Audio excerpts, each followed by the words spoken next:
Hey guys, Moose here. We are back with another episode of Life is Feudal Forest Village. It is Friday. I hope you guys have all enjoyed your week and are looking forward to the week to come. I have the next week off, roughly, so I'm going to be enjoying it myself while I move and get acclimated to my new home. And hopefully that will involve quite a bit of games. I've been playing a lot of Factorio lately, personally. Having a lot of fun with it. I've been watching Northern Lion and Company's Factorio series, and that has been quite enjoyable. Really making me want to play it, actually. I think we harvest again right away here, because we're already in fall. There's no way they're going to go much further than this. This one's lagging behind, but I don't see an alternative here. You gotta... Yeah, we'll let it run. This one definitely had to go, but... Okay, you guys are done. I went early on the wheat. That's my mistake. It's okay, though. Not really that big of a deal. Get the bakeries fully staffed so that we can get that second expedition out the door, hopefully a little bit quicker. And are the potatoes done? Potatoes are nearly done. Nice. Yeah, I've really been... The problem I have with Factorio, and, well, okay, let's start with what I like about Factorio. I work in manufacturing. I have a background in programming. And I enjoy math and numbers, and... well, that kind of explains all of it, honestly. Factorio is like about manufacturing, kind of. A lot of the concepts that you have in designing a real-world factory. I actually should look in. I wonder if the people who made it have a background in manufacturing, because that'd be kind of cool. But, you know, some of manufacturing stuff like has more of a realistic slant to it, where you're more worried about things such as, well, lead time matters. But, well, okay, yeah, lead time doesn't matter in Factorio. Because there's no... Basically, the things that are catastrophic in real life are not catastrophic in Factorio. Because, like, what's an example of something that'd be really horrible to have happen? If you're running a manufacturing plant, you never, ever, under any circumstances, want to go line down. And there's a number of things that could create a line down situation. One of them would be running out of materials. And in Factorio, you say, oh, I don't want to go line down because that stops all my production. But it's not really like, it's not costing you money, it's not hurting you really, you're wasting time, that's all. So it's not nearly as, like, you don't generally plan ahead for that. You don't like constantly obsess over, okay, how many materials do I have, what do I need, and when. Alright, everything's dead. It's just different. Like in real life, you can't fuck around with that. If you're in danger of going line down, like, that's all hands on deck, company meeting, everyone get on board and let's figure out what the fuck's going on in a general manufacturing environment. But in a game like Factorio, who cares? You just figure, okay, oh, I'm out of coal. Okay, go get more coal. And then, okay, fine. We're up and running again. It's not nearly as big of a deal. But in real life, it is really problematic and can cost people their job. Rightfully so, too. If you fuck up that bad, you don't deserve to have a job. So I'm not suggesting that it's okay to go line down. It's definitely not okay. And I haven't really experienced it much, honestly, because the people I work with, directly at least, are quite good at their job, even though I complain a lot. We have smart people, and generally if you set something up correctly, you don't run into that situation, you know? You don't run into a line down, because you've established contingencies and you have plans and you understand what you're supposed to do if something goes wrong, whether, like, another thing that might cause a line down. And again, this isn't specific to the company that I work for or anything like that. This is just very generic engineering, or not engineering, this is just very generic manufacturing information. If you have a yield bust, you have a major yield issue with your product, or it could be any reason, something from the supplier came in and was bad or anything like that, you could have an issue. You don't have material quality in Factorio, so that's not a factor. And you don't have product quality either. you might be it might not be a material issue. It might be an issue with a tool. One of your tools goes down, or starts like scratching up. One example would be like if there was a loose bit of something in like a clean room at Intel or something, and it starts scratching up the silicon, and now you've got a bunch of defective platters, and you can't do much with those, or melt them down and reuse them or whatever, but I don't really know their process. But the point is, there's a lot of things that can lead to issues like that, so you gotta... That's kind of more where your energy is focused a lot of the time. If you're in, you're working in a manufacturing company, you're trying to figure out, okay, make sure we have enough material coming in, make sure the timing is right, we're not wasting money holding on to it, because, holding material costs you something. Storage costs money. So that's significant. And then you have to figure out how to kind of balance that and make it match up. And, there's a lot of other things that go into manufacturing that aren't explored in Factorio. But I think most of the time that's a good thing, because you don't just want to do a manufacturing job, you want to actually have fun. And I think that they did a really good job of making it fun. You're cold. Why are you cold? Getting warm. Okay. Just don't die. Good. Thank you. So what Factorio really does is mostly, the stuff that it looks at is mostly capacity planning stuff. It's balancing, you call it supply and demand, but it's not supplying the supply and demand in the sense that you would normally consider it to be. In this context, supply and demand would be like the supply of your mining drills to the demand of your factory. And your factory can process a certain amount per second or per minute or per whatever unit of time you want to go for. So in a perfect world, you want your factory to use material at the same exact rate that it is being produced by your mining drills. And everything's in balance. So that's where you get ratios, and that's why you have all these things. You can look up online and say, oh, what's the ratio for solar panels to accumulators to get the right amount. Everything is about capacity and ratios in Factorio, basically. And also designing a manufacturing line to accommodate all of that and move things together in a logical way. And that's more... Really, it's all, it really all boils down to, like, designing a factory, which is what it should be, but it's not really manufacturing, I guess, is what I'm trying to get at. It's much more capacity planning. Oh, nice, it went out. Okay, I was thinking that was probably going to take a while longer, but no, it actually got going pretty quick. Very nice. There's our buddy right there. Alright, we dug into his territory a little bit, but it's fine. I don't know how we're going to get more. We just do this. Try to get these out of here. Yeah, it's really just about factory layout planning and then capacity planning, which they're an important part of manufacturing, but I don't know, they're not... Ooh, we got pigs. That one came back quick. Alright, well, I mean, I guess we just send it out for this then. Or maybe I wait. No, I'll send it out for that. We haven't done that. I figure there's probably at least one or two more left on the tree side, so we'll get that rolling. No need to rush. We'll get it when we get it. I'm not concerned. Wood is really what we need right now. Is there anything I can do to get wood? Not really. Okay. It's fine. We're getting people growing up, so we're going to have more bandwidth to get things done. I would like to get some everything but clay. Let's go up to 8 on each. Just thinking what we need to put our manpower to use on, and that's probably going to be it.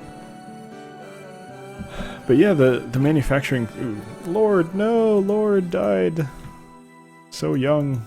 It was one of our newbies. Oh, I'm sure we'll just crap out another kid.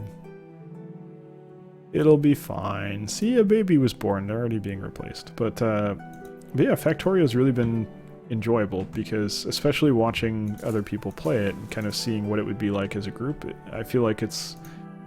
I don't really get to talk about work outside of work. And I think some of the topics that we have to deal with and cover at work are really interesting, and figuring out... Alright, we're gonna go potatoes again. But do I want exclusively potatoes? It's just not something I get to discuss very often and talk about or even think about very often. It's mostly just, you know, talk about it at work, and that's it. So, and part of the reason for that is I actually, most of the stuff I do I can't talk about. There, you know, I don't want to be sharing company secrets and things. Baker died during childbirth, that's fine. So I guess now that we need farmers again, you're just gonna take away all my manpower. That's how this works. Alright, that should be plenty. Yeah, that's enough. We just need one more for the... whatchamacallit? The orchard, which is doing lemons. It is doing lemons. So I will take one baker. There we go. But yeah, there's a lot of things I can't talk about, so everything that I am talking about right now is just general manufacturing stuff. Which is, like, anyone could take a certification course, which I'm taking, and talk about it. It's not complicated, really. And like most certification courses, it's not actually hard. They just make it hard by adding ambiguity, which is irritating, but that's, you know, how you keep the pass rate low so that it looks like you're an exclusive group, so... You know, as long as I pass it, it benefits me, so it's something to work on. But yeah, manufacturing is an interesting thing, so I like discussing kind of some of the general concepts and seeing, you know, people that I like to watch, like Northern Lion and Nick or Rockley Smile, Last Grey Wolf, Alpaca Patrol. Bear Taffy used to be in it, who's a guy who does a lot of Darkest Dungeon, which I very much enjoy. And now it's Michael L. Fox, a fellow Canadian. Instead, it's fun to watch those guys and kind of watch them learn how to do stuff. Like, learn some of the concepts of manufacturing accidentally, and they're not really learning much, to be honest, but it's still fun to watch anyway. Actually, they had a lot of trouble with some really basic issues they had with trains, which was entertaining. They would have gotten it fine, I think. They just failed to define the problem correctly, and it turned into a giant mess. And I'm not going to pretend I'm way smarter than them or anything. That one I figured out quickly. And for whatever reason, they didn't. But I mean, it's easy to backseat and say, like, oh yeah, oh, it's simple. I could do that in a heartbeat, no problem. Yeah, well, I'm not on the spot, so... It's easy for me to say that and act like I'm superior, but the reality is actually much less flattering to me. It's much more, you know, hey, if you're in the hot seat, people are watching you, it's easy to make mistakes. And even if it wasn't, you're still going to make mistakes occasionally, and you will get called out on it. It's inevitable. So, what are you going to do? I've been lucky so far that you guys in the comments have been generally very complimentary and very nice, and I appreciate that. But inevitably, at a certain point, I'm quite sure that someone's going to shit on me, and maybe they're going to be justified to do so. I'm not going to complain too much about it. It's just price of doing business on the internet. If you got thin skin, you're just going to get eviscerated. There's no getting around it. So that's fine. Doesn't bother me too much. Which isn't an invitation to come insult me. I'm just saying when it inevitably happens, I'm prepared. That's all I'm getting at. Why does this one look different? This large house looks different from the other large house, doesn't it? Yeah, it looks completely different. This one still looks small, even though it was upgraded, so what the fuck? Is it because there's not enough room around it for it to be the different model? Or did it bug out somehow? That's kind of funny. Alright, well, I mean, it says it takes 12 people, so that's really all that matters, right? No big deal. Okay. Yeah, there's really not much to do here. I think we're moving along quite nicely. Tornado's been spotted. I don't really care enough to go look at it, to be completely honest with you. We mostly just need to keep working on getting wood, and the problem is I'm trying to balance that against killing off my meat production. I think I built one. Okay, let's see if I can find it. It was right around here somewhere. There it is. Okay. So how far do I have to go to... Okay. If I do this...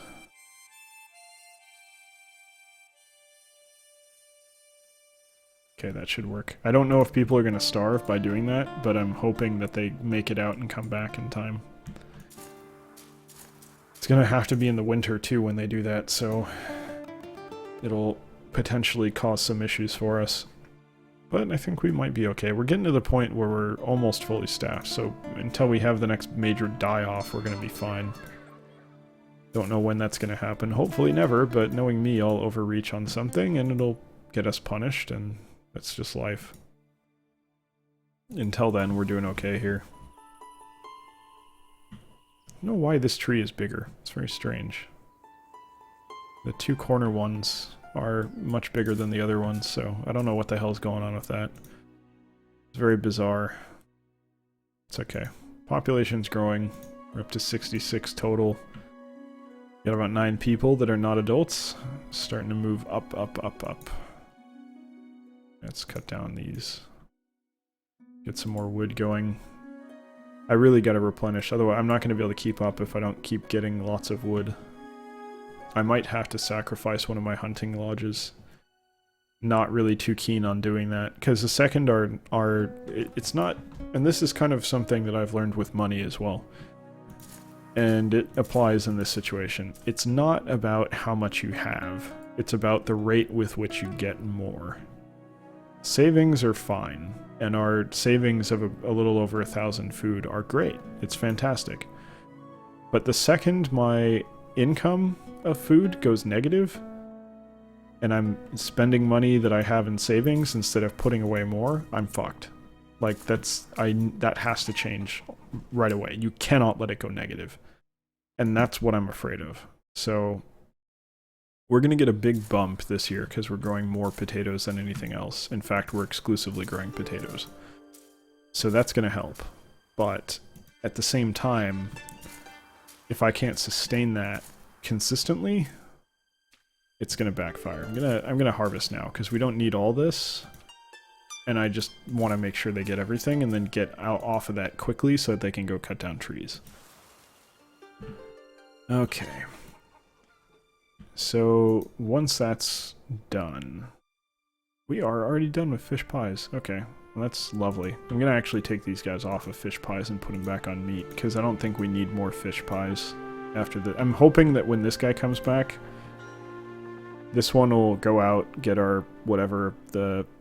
What is it? Tree? I think it's another tree, and then that'll be it, and we'll just be done. I'm thinking that's somewhat likely that we're going to be at the end there. In fact, it's possible that this let me go get it because this hadn't come back yet, and we're actually going to be done anyway. But we will see. For now, I just want to get it over with, because the site, we can just get rid of the ports, and then we have more free production and manpower, because they do take clothing, they take a lot of food, they take wood, they take tools, and, you know, they take time. So getting that completely finished will be nice. I like the idea of unlocking new things, I think that's really cool, but I frankly kind of preferred the way that Banished did it, where you're more waiting for a trader to come by. It would be cool if you had kind of a combination of the two in this one. I like the idea of expeditions to find new resources, but it might be nice if you could also trade. I'm sure that's probably something that they're planning on implementing down the road, but this is early access. I'm not complaining by any stretch. It's still absolutely fantastic, and I love the game pretty much as it is, other than not being able to run in 1080p without lagging. That's the only thing that really bothers me. So I would love to get more wood, and I can't because everyone's busy. That is frustrating. Yep, just need a few more vegetables. Oh, we need tool. Oh, shit. Okay, we need to make tools over the winter. I need to remember that. Kind of fell behind on that because we had expeditions going left and right there. Oh, good, an adult. Go get some trees. that will be effective, I suspect. We're probably still not going to be able to finish this one this year. I want to get back up around 1,000 wood, which is going to take some time, but that is going to finish this episode, and I was also going to say that is still going to get done relatively soon. So, thank you very much for watching. Hope you enjoyed the episode, and I hope you'll join us for the next one as well. Take care.